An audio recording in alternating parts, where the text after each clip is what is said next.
Alhamdulillah wa salatu wa salam ala rasulillah. Ma ba'd. The person is asking here, are we allowed to keep our nails long?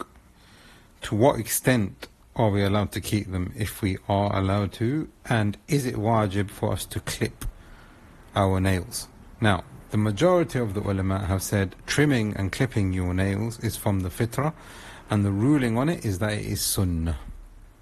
And we find this in the hadith which is agreed upon on the authority of Abu Hurairah, the Messenger of Allah sallallahu alaihi wasallam. He said, Al-fitra khamsun, your fitra is 5, and then he mentions from them circumcision, removing unwanted hairs, pubic hairs, and trimming and clipping your nails. And then he also mentions plucking the armpit hairs or removing them as well, and then trimming the moustache. There's another narration which mentions 10.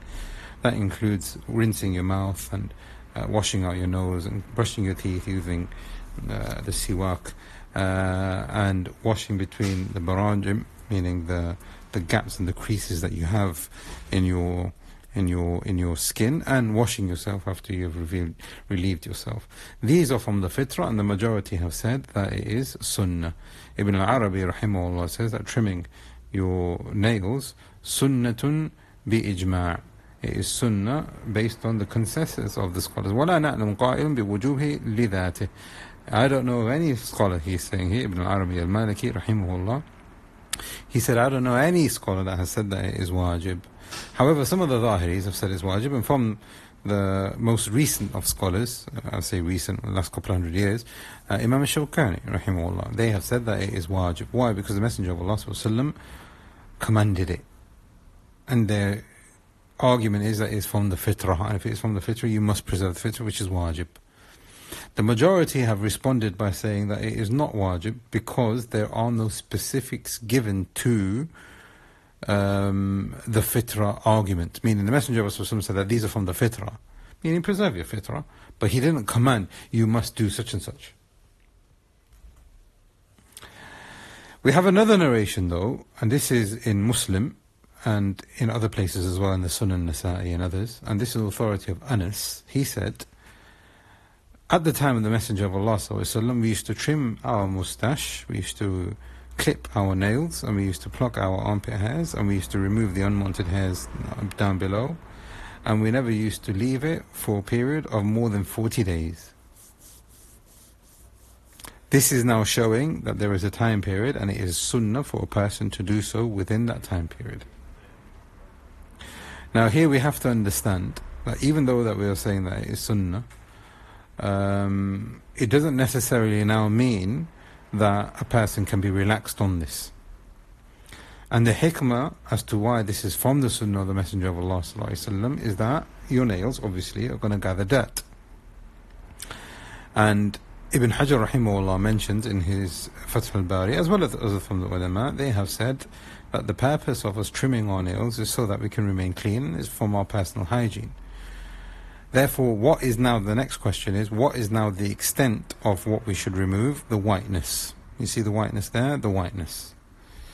The whiteness on your nails needs to be removed. Why? Because Ibn Hajar rahimahullah, he says, so that dirt does not gather upon لأن الوسخ يجتمع فيه فيستقذر, meaning you can get dirt in there. Sometimes it could even be najasa that could be stuck in there, especially for children, etc. Might not wash that properly, etc. And then it's something which is not good and is transmitting diseases, etc. So now this is now showing us the perfection of Islam. So this is what a person should do. Is there a particular way that a person should do it? Imam al-Nawawi rahimahullah, he mentions that there is a particular way of doing it. So he said start off with the pinky finger, then move on to the index, and then move on to the ring, and then the middle, and then the thumb. He says something of that nature. But Ibn Hajar rahimahullah, who's also a Shafi'i, he said there's no dalil for this.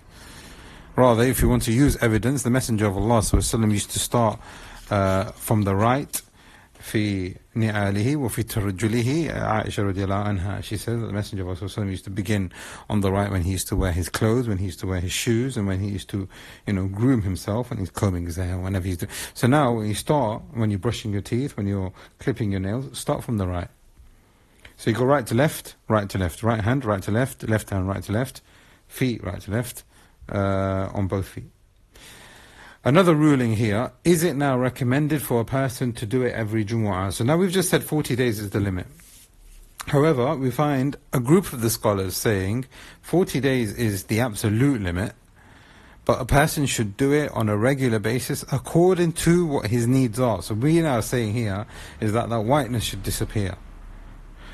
So now, once the whiteness appears, you can leave it as long as it doesn't get long enough, as Ibn Hajar rahimahullah is saying, so that dirt doesn't get into it. That might be before 40 days or after, or way beyond, way earlier than 40 days.